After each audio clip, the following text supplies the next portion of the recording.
اعوذ باللہ من الشیطان الرجیم بسم اللہ الرحمن الرحیم۔ آج دوستو سب سے پہلے تو آپ سے گزارش ہے کہ اگر آپ اس چینل پہ نئے آئے ہیں تو چینل کو سبسکرائب لازمی کریں اور ساتھ لگے بیل آئیکن کو دبا کے آپ نوٹیفیکیشن کو آن کر دیں اور میری ہر ویڈیو کو لائک بھی کیا کریں اور لوگوں میں شیئر بھی کیا کریں، بہت مہربانی ہے آپ کی۔ آج ہمیں جس موضوع پہ بات کرنی ہے یہ موضوع بڑا نازک ہے کیونکہ ہم پاکستانی ہیں اور پاکستان پرست ہیں، لیکن ہمارے سامنے سوالیہ نشان ہے کہ کیا پاکستان آزاد ریاست ہے بھی صحیح یا نعوذ باللہ نعوذ باللہ نعوذ باللہ یہ کسی اور کے ہاتھوں میں کھلونا بنی ہوئی ہے۔ 1965 کی جنگ آپ کو یاد ہوگی،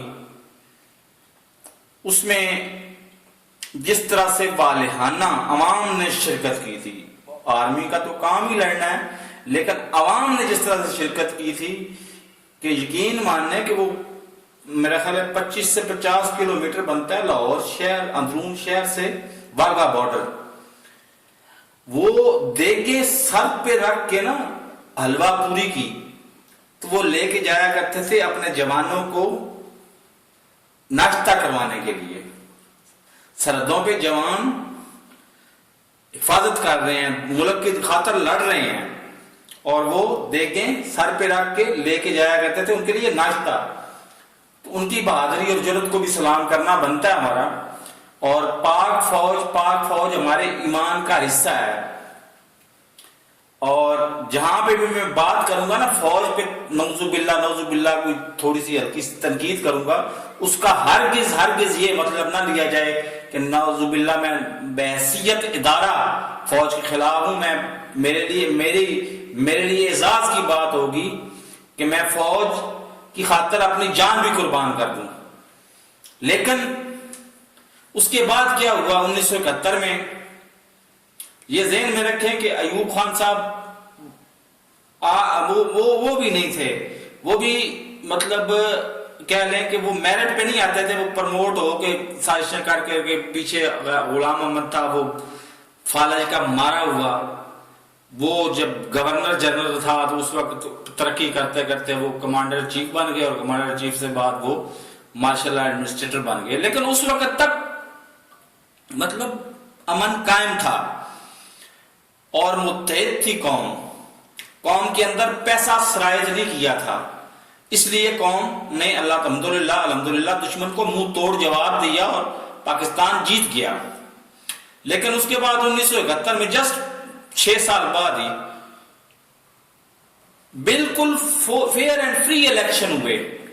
لیکن ایک سوال ہے یہاں پہ، آپ سے سوال ہے کہ اس فیئر اینڈ فری الیکشن میں جیتا کون تھا؟ مجیب الرحمان۔ کیوں نہیں اس کو اقتدار دیا گیا؟ اور لڑائی شروع کہاں سے ہوئی؟ اس کو اقتدار نہ دینے کی وجہ سے۔ صرف وہاں پہ یحییٰ خان صاحب 2 چیزیں وہ مان لیتے، ایک بھٹو کی بات نہ مانتے کہ جی جو ڈھاکا جائے گا اس کی میں ٹانگیں توڑ دوں گا، اس کی مطلب یہ کوئی بات بنتی تو نہیں نا کہ اس کی ٹانگیں توڑ دوں گا، یہ کہنے کو تو باتیں آسان ہوتی ہیں، کرنا بہت مشکل بات ہے۔ لیکن بہرحال وہ جنگ پاکستان اس لیے ہار گیا کہ ہم نے میرٹ پہ جیتے ہوئے بندے کو اقتدار نہیں حوالے کیا تھا۔ اس کے بعد آگے اللہ بھلا کرے بھٹو صاحب، اور بھٹو صاحب کو ذاتی طور پہ کوئی دلچسپی نہیں تھی عوام سے، کوئی دلچسپی نہیں تھی اسلام سے، وہ خود تو مطلب پورے کے پورے آزاد منش آدمی تھے، لیکن انہوں نے ان لوگوں کے حوالے اسلام کر دیا جو پاکستان بنانے کے ہی سرے سے خلاف تھے، اور انہوں نے جو اسلام کا نشر کیا، مطلب اگلے آپ لگا لیں بھٹو کے 5-6 سال اور اس کے بعد 11.5 سال حضرت علامہ مولانا۔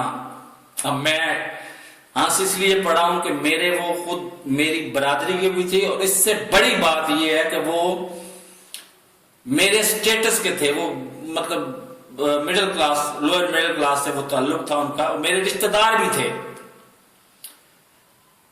اور یہ بات مت بھولیے گا کہ بطور جرنیل نہ صرف پاکستان آرمی بلکہ دنیا بھر کی تمام آرمیز میں سب سے بہادر جنرل ضیاء الحق تھا، لیکن اس نے جو اسلام کے ساتھ حشر کیا، اور یہ بات میں ویسے ہی نہیں کر رہا، بریگیڈیئر تھے جنرل ضیاء صاحب، اردن میں ان کو ٹریننگ دینی تھی اردن کی فوجوں کو، وہاں پہ یہ اردن کی فوجوں کے سربراہ بن گئے، اور اس وقت فلسطینیوں نے حملہ کیا اردن پہ اور 20,000 فلسطینی مارے گئے۔ تو وہ 20,000 مارے جانے پہ اسرائیل نے جو سٹیٹمنٹ دی نا کہ جتنے فوجی مسلمانوں نے مارے، جتنے فلسطینی مسلمانوں نے مارے ہیں اتنے فلسطینی اگلے 50 سال میں ہم نہیں مار سکتے۔ یہودیوں کی یہ سٹیٹمنٹ ہے کہ جتنے فلسطینی مسلمان مار چکے ہیں اتنے فلسطینی اگلے 50 سال میں ہم نہیں ماریں گے۔ تو پھر انہوں نے اسلام کے ساتھ کیا کیا وہ آپ کے سامنے ہے، وہ ہر نٹکر میں گھسے، اور آخر پہ رزلٹ ان کے 2 تھے، دونوں سے آپ انکار کر کے دکھا دیں تو میں آپ کو مان جاؤں گا۔ ایک انہوں نے دی ہیروئن، اللہ کے فضل و کرم سے آج بھی چلے جائیں پاکستان کے لگ بھگ 22 کروڑ میں سے 1 کروڑ بندہ ہیروئن کا نشئی ہے، اور آئس کا نشئی ہے، اور چرس کا نشئی ہے۔ اور دوسری انہوں نے تحفہ ہمیں دیا کلاشنکوف کا۔ کلاشنکوف 13 پینڈ لگتی تھی، 1000 2000 3000 5000 جرمانہ ہوتا تھا، بندے کی جان چھوٹ جاتی تھی۔ لیکن اس کے بعد بھی کہ جی وہ اس پہ عمر قید کی سزا، مطلب انہوں نے قانون کو تبدیل کیا اور عمر قید کی سزا رکھ دی۔ تو لیکن آج بھی کلاشنکوف رکھنا وہاں پہ مطلب رواج ہے، ہر بندے نے کلاشنکوف رکھی ہوئی ہے۔ اور ہم لڑتے رہے کس کی خاطر؟ امریکہ کی خاطر۔ امریکہ کی خاطر ہم نے جہادیوں کو پروموٹ کیا۔ میں اگلی لال مسجد کا واقعہ تو بیسک واقعہ ہے نا، اصل سوال یہی ہے کہ لال مسجد واقعے میں حکومت نے دہشت گردی کی یا وہ ناکام بغاوت تھی، اصل بات ہے یہی۔ لیکن یہ بات میں آخر پہ کرتا ہوں کہ وہ جناب کلاشنکوف ہمارے رگ پہ نس میں سرایت کر چکی ہوئی ہے۔ کلاشنکوف آج بھی رکھنے سے لوگ باز نہیں آتے، حالانکہ عمر قید کی سزا انہوں نے اناؤنس کی ہے۔ تو یہ اللہ ماشاءاللہ دونوں تحفے جنرل ضیاء صاحب کے دیے ہوئے تھے ہمیں۔ پھر واپس آ جائیں، اب آ جاتے ہیں لال مسجد آپریشن پہ۔ ٹھیک ہے جی، لال مسجد آپریشن نعوذ باللہ ریاستی دہشت گردی تھی۔ تو وہ 1 سال پہلے عیسیٰ مصری صاحب روزانہ کی بنیاد پہ کیوں ملتے تھے مولانا عبدالعزیز صاحب سے؟ کیوں ملتے تھے؟ یا 1998 میں جب مولانا عبداللہ صاحب نے بلوچستان کے راستے قندھار کے صوبے میں اسامہ بن لادن سے ملنے کی خاطر جانے کا ارادہ کیا، تو انہوں نے ساتھ چھوٹے صاحبزادے کو لیا جو پڑھا لکھا تھا، جو زبانیں جانتا تھا، اس کو لیا اور اس کو لے کے وہاں پہ گئے۔ وہاں پہ ان کے درینہ تعلقات تھے، درینہ مطلب جس طرح ضیاء الحق صاحب کے فیملی تعلقات تھے نا عبداللہ صاحب کے ساتھ، اسی طرح سے عبداللہ صاحب کے فیملی تعلقات تھے اسامہ بن لادن کے ساتھ۔ اور آج 21ویں صدی میں کیا ثابت ہو رہا ہے کہ اسامہ بن لادن اسلام کا بہت بڑا لیڈر تھا یا دہشت گرد تھا؟ یقیناً وہ دہشت گرد تھا۔ تو اچھا، پھر وہ وہاں پہ اس ملاقات کے دوران نا انہوں نے پانی پیا اور آدھا گلاس پانی کا چھوڑ دیا، وہ جلدی سے اٹھا کے نا عبدالرشید غازی صاحب نے پی لیا۔ او بھائی یہ کیا کیا؟ اسامہ بن لادن نے سوال کیا، یہ کیا کیا؟ پانی تو اور بھی پڑا ہوا تھا، اس میں پینا؟ نہیں جی، آپ کا بچا ہوا پانی پینے کا مقصد یہ ہے کہ آپ کا بچا ہوا پانی میں پیوں گا تو میں آپ کی طرح مجاہد بن جاؤں گا۔ عیسیٰ مصری صاحب کی طرف آ جاتے ہیں جو سال بھر ان سے ملاقاتیں کرتے رہے۔ یہ بھی کوئی انجوبے کی بات نہیں ہے، وہ 70 سالہ مطلب عالم دین تھے، لیکن معذرت کے ساتھ مصر میں حکومت کا تختہ اٹھنے میں کون ملوث تھا؟ یہی عیسیٰ مصری صاحب۔ اور تختہ الٹنے کے بعد انور سادات جو تھا اس کو قتل کرنے میں کون ملوث تھا، کون جیل میں رہا؟ یہی عیسیٰ مصری صاحب. یہ موسٹ وانٹڈ ٹیررسٹ تھے پاکستان کے اور موسٹ وانٹڈ ٹیررسٹ تھے انٹرنیشنل کے، یو این او کے. اب پھر جب مشرف صاحب یہ کہتے ہیں کہ جب ہم نے ایکسٹریزم کو ایکسٹریم اس کو کہتے ہیں لفظ، اور انتہا پسندی اور شدت پسندی کو نہ روکا تو اسلام پاکستان کی سلامتی خطرے میں ہے. یار حقیقت تھی، ادھر بش سینئر بیٹھا ہوا تھا، انہوں نے کہا دو ہی آپشن ہے، تیسرا آپشن آپ کے پاس کوئی نہیں ہے. یا تو آپ پتھروں کے دور میں واپس جانے کے لیے تیار ہو جائیں یا پھر آپ ہمارا ساتھ دیں. تیسرا آپشن ہی کوئی نہیں تھا کہ آپ انڈیپینڈنٹ رہیں، یہ آپشن ہی کوئی نہیں تھا ان کے پاس. تو پھر کس کے لارے پہ اتنا بڑا اسلحہ لایا گیا اور لائے جانے کے بعد پکڑے بھی گئے، اور پکڑے بھی کہاں گے؟ اپنا اللہ بھلا کرے آپ کے 0 پوائنٹ چوک پہ، جہاں سے 500 گز کے فاصلے پہ ہے. اللہ بھلا کرے آپ کا اپارا والی سرکاروں کا ہیڈ آفس. تو اپارا والی سرکاروں میں بھی ان کی عقیدت مندوں کی کمی تو نہیں تھی.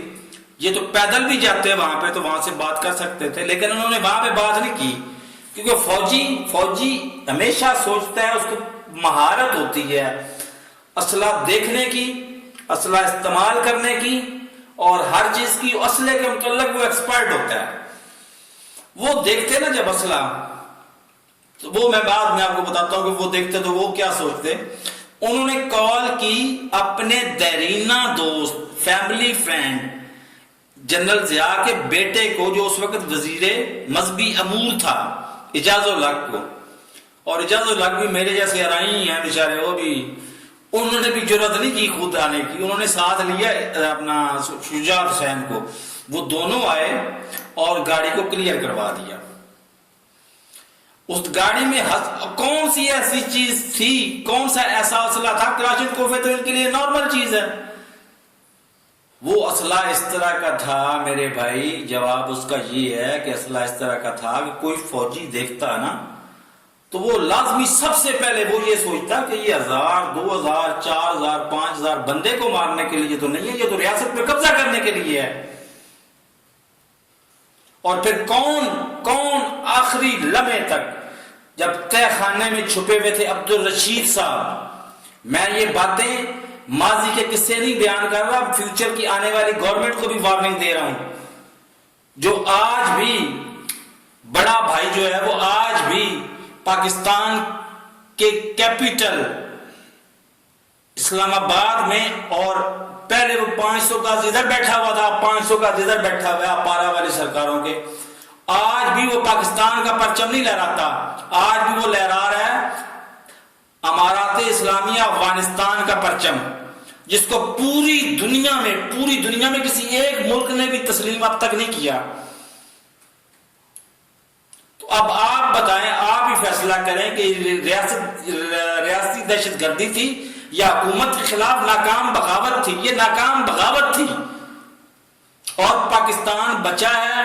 تو اس معاملے میں میں پرویز مشرف کے حق میں بالکل بھی نہیں ہوں، میں عمران خان کے بھی حق میں بالکل بھی نہیں ہوں. میں بات کروں گا وہ جو مجھے سمجھ آتی ہے کہ آج پاکستان بچا ہے تو مشرف کی اس عقل مندی کی وجہ سے بچا ہے. چاہے تو مشرف نے اسٹریٹجی کے طور پہ اس لال مسجد کو استعمال کر رہا تھا، وہ چاہے وہ کسی اور کی وجہ سے استعمال کر رہا تھا، لیکن پاکستان بچنے کا واحد ذریعہ یہی تھا، وہ بچ گیا پاکستان.